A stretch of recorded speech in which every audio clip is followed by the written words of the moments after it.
विश्वास नहीं होता, एक स्त्री ने वध कर दिया धूम्रलोचन का। महाशक्तिशाली महायोद्धा धूम्रलोचन का वध एक स्त्री कैसे कर सकती है? कैसे कर सकती है? ये कैसे संभव है? जिस सत्य को आप नकार रहे थे वो आपने सुग्रीव के मुख से भी सुन लिया असुर महानायक। अब तो अपने हट को त्याग दीजिए। आप देवी कौशिकी से उलझने की भूल मत करिए।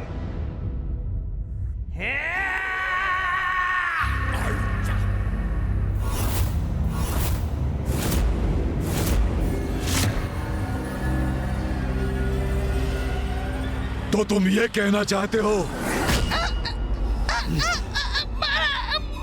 भ्राता,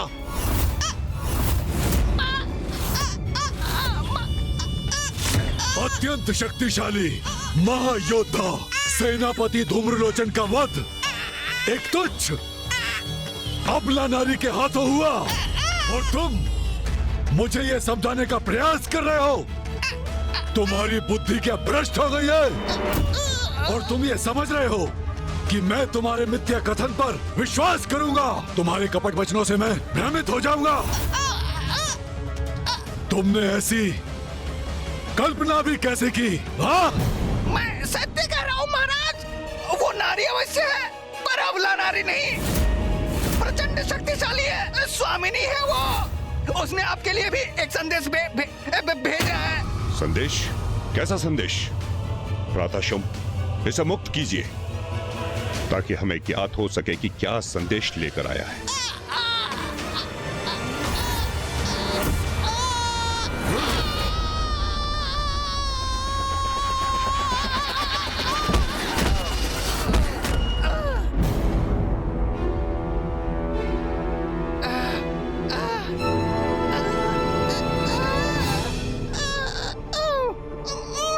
बोलो।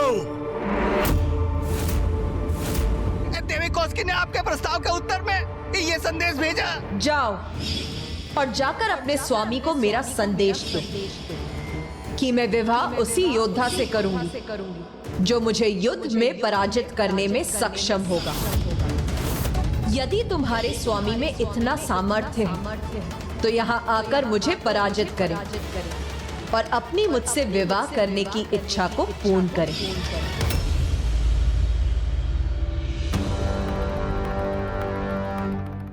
युद्ध करेगी वो स्त्री भ्राता शुंभ से? ये संदेश भेजा है उसने। देवी शक्ति से युद्ध का परिणाम तो भयंकर ही होगा। भ्राता शुंभ, ये संदेश नहीं है, ये तो चुनौती है उसकी आपके लिए। प्रतीत होता है ये स्त्री चतुराई कर रही है। उसने ये प्रपंच इसलिए रचाया ताकि वो स्वयं को आपसे ऊपर रख सके। जात है उसे, अत्यंत सौंदर्य संपन्न है वो, बस उसी का अहंकार दर्शा रही है। ये क्या कह रहे हैं सभी? क्या इन्हें अभी भी यह आभास नहीं हुआ कि असुर महानायक शुंभ का वहां जाना स्वयं अपने विनाश को आमंत्रित करने के समान है? मुंड से सर्वथा मैं सहमत हूं। वो तो आप पर अपना प्रभाव स्थापित करने की क्रीड़ा कर रही है महाराज शुंभ। यह कोई क्रीड़ा नहीं है। मेरी दृष्टता क्षमा करें, किंतु इस संपूर्ण घटनाक्रम में ऐसा क्या है जो अभी भी आपको स्पष्ट नहीं हुआ है असुर महानायक शुंभ?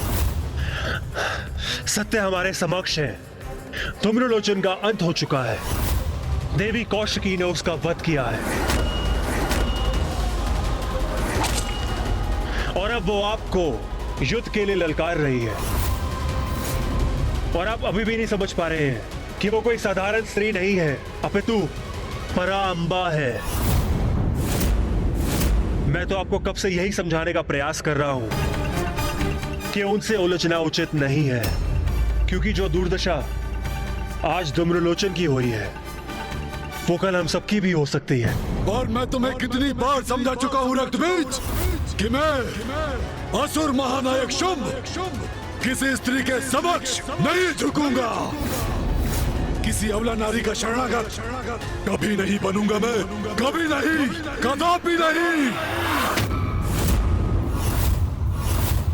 रक्त बीज, तुम जैसे सहयोगी तो कदाचित शत्रु से भी अधिक घातक हैं, क्योंकि युद्ध के पूर्व ही तुम पराजय की घोषणा कर रहे हो।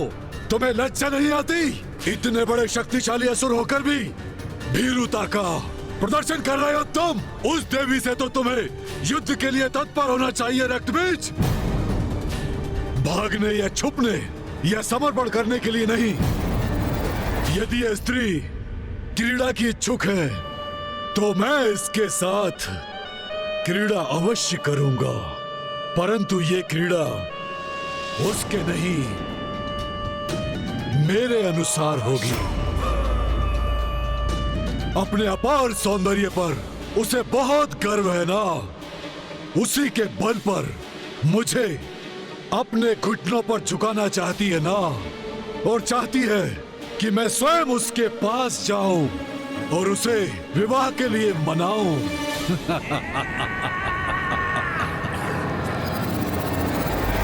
मैं मिटा दूंगा उसका गर्व, उसे अपने आदेशों का पालन करना सिखाऊंगा।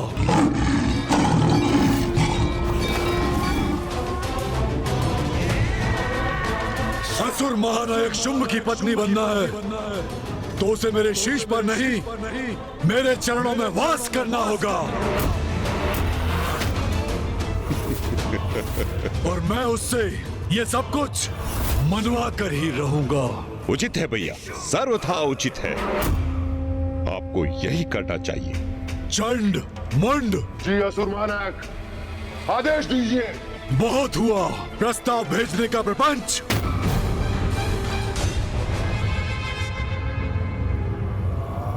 जाओ और उस नारी को बंदी बना कर लाओ मेरे समक्ष यहाँ,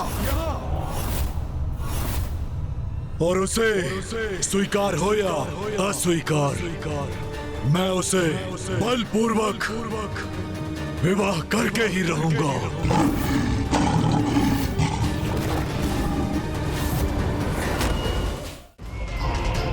उचित है, सर्वथा उचित है। ये चंड और मुंड की शक्ति के समक्ष कदापि नहीं टिक सकेगी वो।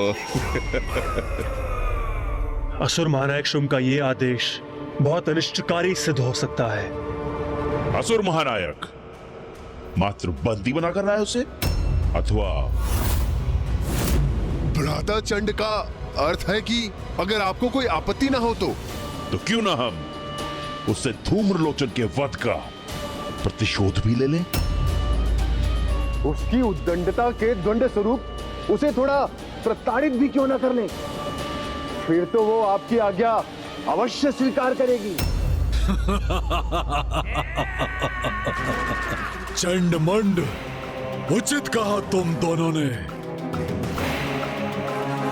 दंड दो उसे, अवश्य दो, प्रतिशोध भी लो उसे। विनाश की आहट जो सुनकर भी अनसुना कर दे, उससे बड़ा अभागा और कौन हो सकता है। और उससे भी बड़ा अभागा वो है जिसे भविष्य स्पष्ट दिखाई दे रहा है, किंतु वो चाहकर भी उसे परिवर्तित करने में असमर्थ है। अब क्या करूं मैं, कैसे रोकूं असुर महानायक शुंभ को? इस कार्य के लिए मैं तुम्हारे साथ रुरु और महेश पौंड्रक को भेजता हूं। क्या हुआ गणेश? अब अपनी अंतर्दृष्टि से क्या देखा तुम? भैया, अब शुंभ चंड और मुंड को मां पर आक्रमण करने के लिए भेज रहा है। गणेश जी, ये तो बहुत ही उत्तम समाचार है। इसका तो एक ही परिणाम संभव है, माता कौशिकी के हाथों चंड मुंड का संहार। इंद्रदेव का कथन सर्वथा उचित है।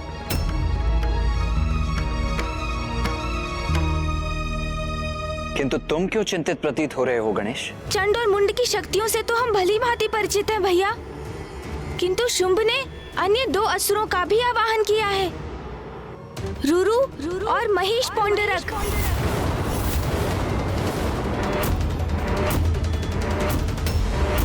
अब ये दोनों कौन है?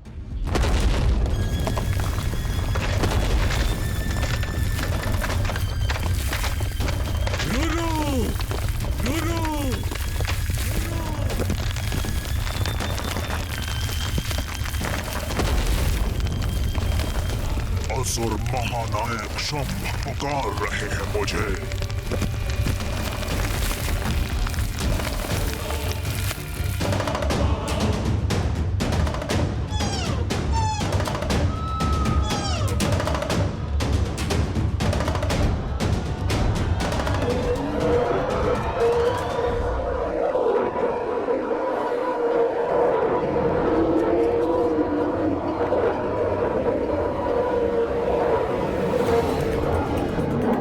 असुर महानायक शंभ, आपने आवाहन किया है मेरा। मैं अति शीघ्र आपके समक्ष प्रस्तुत होऊंगा।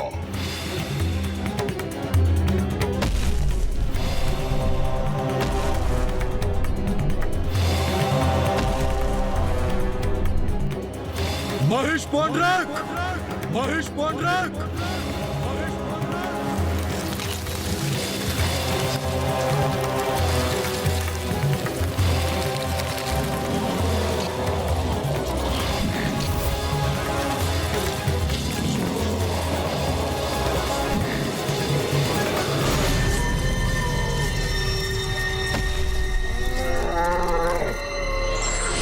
असुर महानायक शंभ, मैं महेश पौंड्रक अभी आपकी सेवा में प्रस्तुत होऊंगा।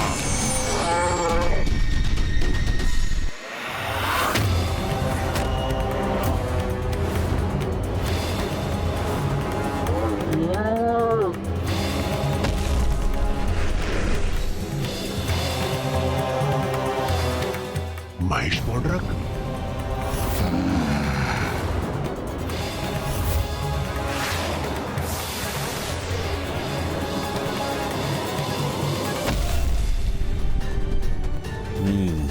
तो ये हैं रूरू और असुर महानायक शंभ, आपने अवश्य किसी विशेष प्रयोजन से हमें यहाँ बुलाया है। कहिए, क्या आदेश है हमारे लिए?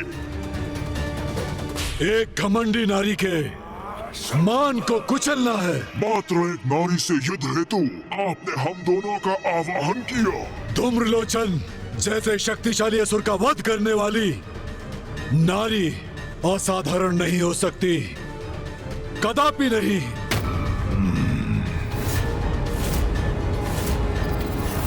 क्या? ये क्या सुन रहा हूँ मैं? उसने असुर सेनापति धूम्रलोचन का वध कर दिया। तब तो अवश्य वो कोई दैवी शक्ति है। हमें उससे युद्ध नहीं करना चाहिए। यही तो मैं भी।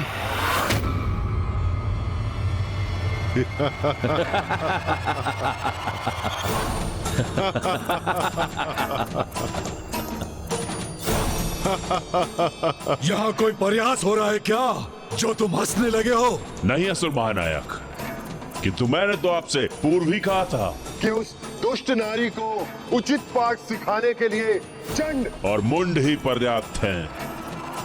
ये असुर आपके सामने हमें सुझाव देने का ये दुस्साहस कर रहे हैं कि हमें उस नारी से युद्ध करने के विचार का परित्याग कर देना चाहिए। वो भला युद्ध भूमि में हमारा क्या साथ देंगे?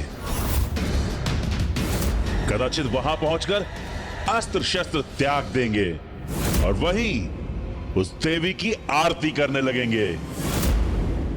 तो कितना अपमान होगा हमारा। ओ, समझ गया। चंड और मुंड अपने शब्दों से इन दोनों को युद्ध के लिए प्रेरित कर रहे हैं। सेनापति चंड और मुंड, आपके कथन से तो ऐसा प्रतीत हो रहा है जैसे इस नारी को बंदी बनाने के लिए आपके पास कोई अति उत्तम रणनीति है। हमें भी तो सुनाइए, तनिक हम भी तो सुने। रणनीति? कैसी रणनीति? हम रणनीति बनाने में समय व्यर्थ नहीं करते। वो भी एक तुच्छ नारी के लिए? हाँ, यदि आप सुनना ही चाहते हैं तो सुनिए।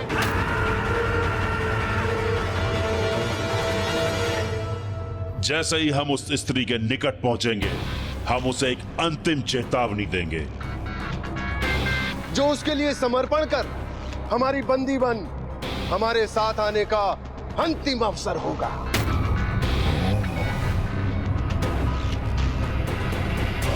बस उसके लिए ये अंतिम अवसर होगा। उसके बाद हम नहीं, हमारे बाण बात करेंगे। क्योंकि मुंड और मैं उस पर बाणों की ऐसी बौछार करेंगे कि वो उनसे आहत होकर लहूलुहान हो जाएगी। वो चीत्कार करेगी, हमारे बाणों के बंधन से मुक्त होने के लिए समस्त प्रयास करेगी।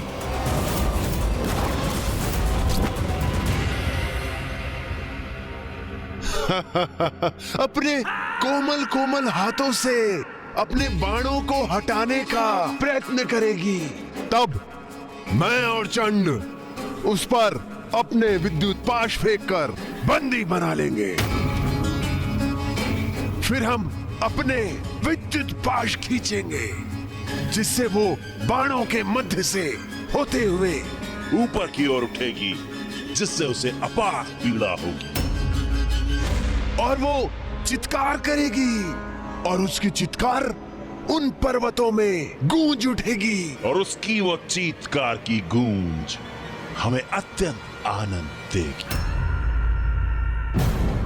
फिर उसे मैं पुनः पृथ्वी पर फेंकूंगा और मैं उसके केश थाम लूंगा।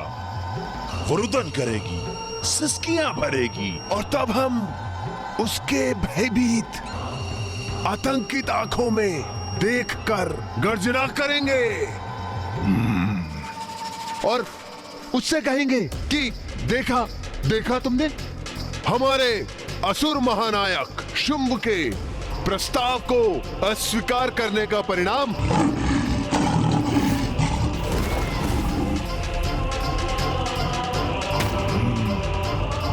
तब वो हमारे आगे हाथ जोड़कर असहाय अवस्था में आकर रुदन करेगी। फिर उसे भारी बेड़ियों में बांध देंगे हम और वो हाथ जोड़े भारी बेड़ियों में बंधी अपने पैरों पर हमारे साथ चलकर यहां तक आएगी और उसे इस प्रकार अपमानित करते हुए, उसके अहंकार को खंडित करते हुए हम उसे इस राज्यसभा में लेकर आएंगे और असुर महानायक शुंभ के चरणों के आगे डाल देंगे। वो फिर रुदन करते करते अपने दया की भिक्षा मांगेगी। अब महाराज असुर महानायक शुंभ के चरणों में गिर के बड़ा आनंद आएगा मुझे जब वो सुंदरी मेरे चरणों में गिरेगी। मुझसे बहुत बड़ी भूल हो गई असुर महानायक शुंभ, बहुत बड़ी भूल हो गई। ज्ञात नहीं मैंने इतने महावीर, महाशक्तिशाली, महायोद्धा का तिरस्कार क्या सोचकर किया। उचित है स्वामी, यह दंड मेरे लिए सर्वतः उचित है। मैं ऐसे ही दंड के योग्य हूँ। मैं अति प्रसन्न हुआ ये वर्णन सुनकर। अब शीघ्र ही इसे पूर्ण करो अपनी योजना से। उसी प्रकार उसे मेरे समक्ष आने पर विवश कर दो।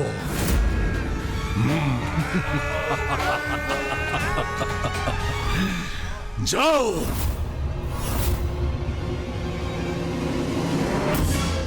सुना तुम दोनों ने, सुना? मैं चंडमुंड की तरह सभी असुरों में एक आत्मविश्वास चाहता हूं।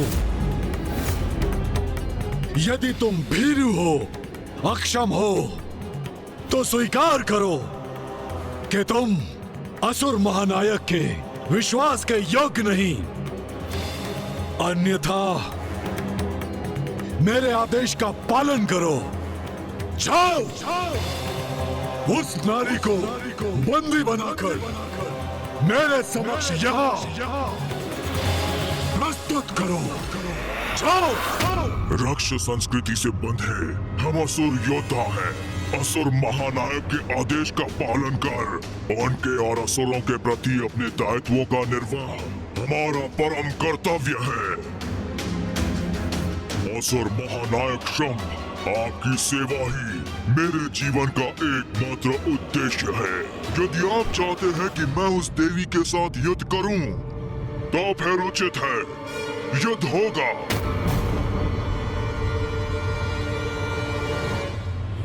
रूरू ने असुर महानायक के प्रति अपनी निष्ठा प्रकट कर दी। मैं ही पीछे रह गया। नहीं, मैं भी भीरू नहीं, यह भी प्रमाणित कर दूंगा। असुर महानायक, मुझे मेरा अधूरा कथन पूर्ण करने दीजिए। यदि उस नारी के पास दैवीय शक्तियां भी हैं, तो मैं क्रीड़ा कर उसे सताऊंगा और तब उसे मैं दंडित करूंगा। यदि आपकी अनुमति हो तो। अर्थात हमारे विचारों और उद्देश्य दोनों में समानता है। हाँ, तो फिर शुभ कार्य में विलंब क्यों? चलिए।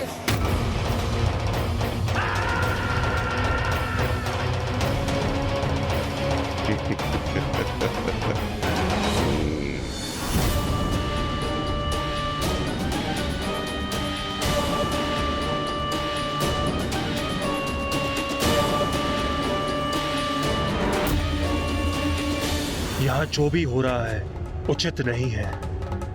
इसका दुष्परिणाम निकट भविष्य में हम असुरों को अवश्य भुगतना होगा।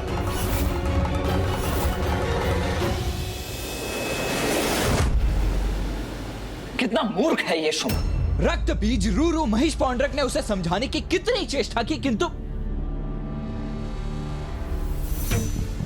उसे चेतावनी तक दी कि मां के विरुद्ध जाने का भयंकर परिणाम होगा, किंतु फिर भी उसने अपने असुरों को मां के साथ लड़ने भेज दिया। ये सब तो माँ की ही लीला है भैया।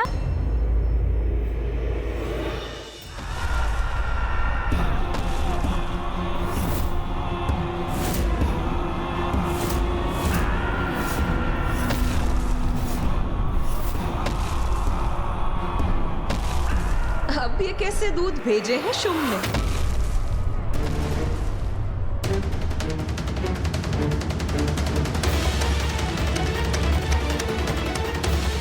ऐसा अद्भुत सौंदर्य, ऐसी दिव्य अनुपम कांति जो पूर्व में हमने कभी नहीं देखा। क्या हुआ? ऐसे स्तब्ध रहकर मुझे टुकुर टुकुर देखने के लिए तो तुम्हारे स्वामी महानायक ने तुम्हें यहाँ नहीं भेजा होगा ना? तुम वास्तव में बहुत अहंकारी हो। तो हमने जो तुम्हारा आकलन किया था वो सर्वथा उचित है। तुम्हारे द्वारा मेरे आकलन अथवा किसी अन्य के व्यर्थ संवाद में मुझे कोई रुचि नहीं। मैंने तुम्हारे स्वामी के लिए एक संदेश भेजा, अवश्य उसी का उत्तर लेकर आए होगे तुम यहाँ।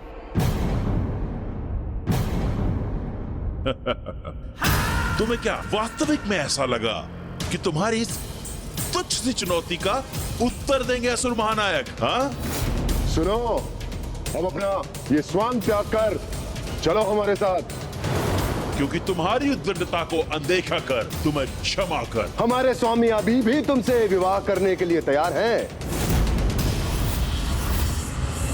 तुम्हारे इस कथन में तो कुछ भी नवीन नहीं। ये तो उस असुर ने भी कहा था जो तुमसे पूर्व यहाँ आया था। उसका क्या परिणाम हुआ ये तो तुम्हें ज्ञात ही होगा। कदाचित इसीलिए इतनी विशाल सेना लेकर तुम इतनी सी बात कहने यहाँ आए। इस अभिमानी नारी को हमारी सेना के सामर्थ्य का आभास नहीं है। ये तो हमारी बातों को वायु में उड़ा रही है।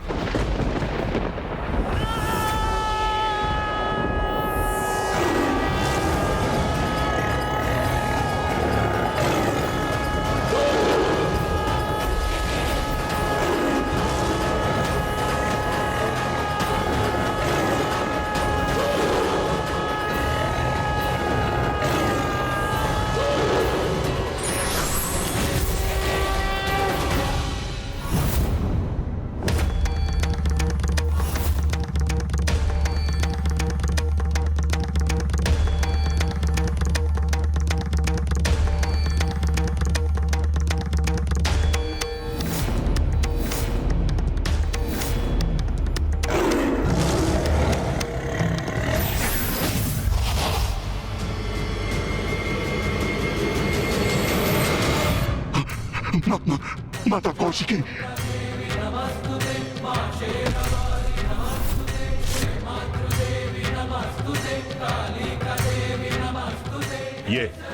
ये क्या कर रहे हो तुम दोनों?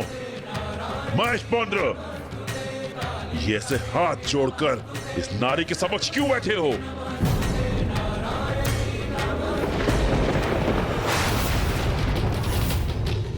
आपने हमें यह तो बताया ही नहीं कि जिनसे हम युद्ध करने यहाँ आए हैं वो और कोई नहीं, स्वयं जगत जननी माता कौशिकी है। नहीं बताया तो क्या हुआ? नाम में क्या रखा है? शत्रु का नाम तो कुछ भी हो सकता है। ऐसा मत कहिए, वो कुपित हो जाएंगी, क्योंकि उनके प्रति बहुत ही धृष्टतापूर्ण है आपके ये वचन। ये क्या कह रहे हो तुम? असुर महानायक के सामने तो बहुत बड़ी बड़ी बातें कर रहे थे तुम। कदाचित आपको ज्ञात नहीं, असुर सेनापति मुंड कितने असुरों का वध किया है माता ने। एक बार माता ने एक असुर को पछाड़ पछाड़ कर उसका वध किया और फिर उसके शव को एक फंदे से बांधकर ऐसा फेंका कि वो शव मेरे ऊपर आकर गिरा। एक बार तो माता ने सहस्त्र असुरों की विशाल सेना का अंत कर उसे मेरे ही दलदल में फेंक दिया था। आज भी उनके शव वहां से उभरते हैं, जिसे चील काग अपना भोजन बनाते हैं।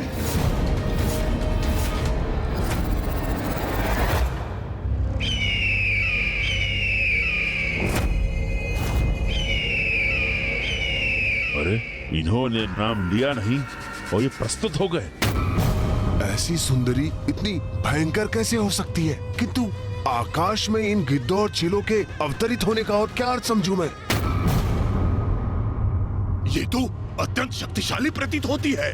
तभी तो रुरु और महेश पौंड्रक भयभीत दिखाई दे रहे हैं। कदाचित लौटना चाहिए हमें यहाँ से, तभी हम सुरक्षित रहेंगे।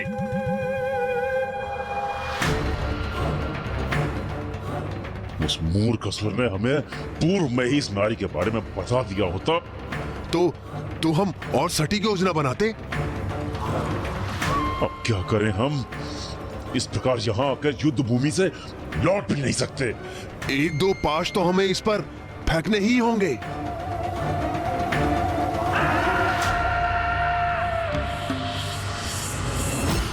इसके महिमा मंडल से हम भयभीत नहीं होंगे। जो भी है ये है तो एक नारी ही ना। और हम बलशाली असुर सेनापति चंड और मुंड। हाँ, इसीलिए निशंक होकर अपनी योजना को क्रियान्वित करेंगे। हम सबसे पहले अपने बाणों का वार करेंगे। हम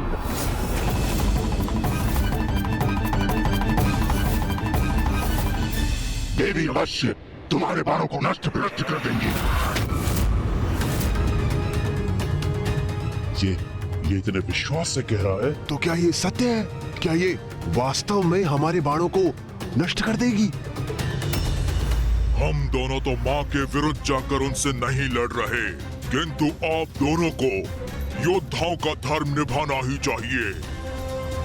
जैसा आपने असुर महानायक के राजभवन में कहा था, वैसे ही अपना पाश फेंककर इन्हें बंदी बनाने का प्रयत्न कीजिए। जिन्हें वो अवश्य चीर देंगी। ये किसे भेज दिया असुर महानायक ने हमारे साथ? हमारा साहस बढ़ाने आया है ये, अथवा उसे खंडित करने? नहीं, इन दोनों को अनसुना करना होगा हमें। मूर्ख असुरों, मुझसे युद्ध करने आए हो तो युद्ध करो। ऐसे भीरू बन के क्यों खड़े हो? आओ, युद्ध करो मुझसे।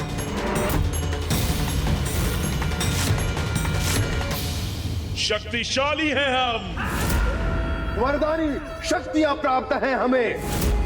और ये मात्र एक नारी। इसे तो हम अपने वश में कर सकते हैं। इसने उन असुरों को पराजित किया होगा जो बल में हमसे कम होंगे। हाँ, हम तो अति बलशाली असुर चंड और मुंड हैं। असुर सैनिकों, यही है वो अहंकारी नारी जिसने हमारे असुर सेनापति धूम्रलोचन का वध किया था। यही है वो नारी जो बार बार हमारे असुर महानायक का अपमान करती है। जाओ सैनिकों, जाकर अपनी शक्ति का परिचय दो, उचित पाठ पढ़ाओ और खींच के लाओ इसे हमारे कदमों में।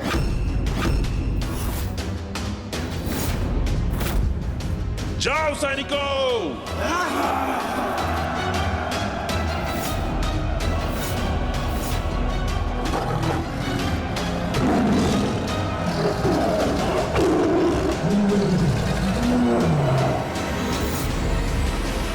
अब चंड और मुंड ने अपनी समस्त सेनाओं को मां पर आक्रमण करने के लिए भेज दिया है। कितने भीरू हैं ये दोनों। मां से स्वयं युद्ध करने के स्थान पर अपने सैनिकों को मृत्यु के मुख में प्रविष्ट कर दिया उन्होंने। मैं यहां खड़े रहकर ये सब होते हुए नहीं देख सकता। मैं अभी जाकर उस असुर सेना का विनाश कर दूंगा।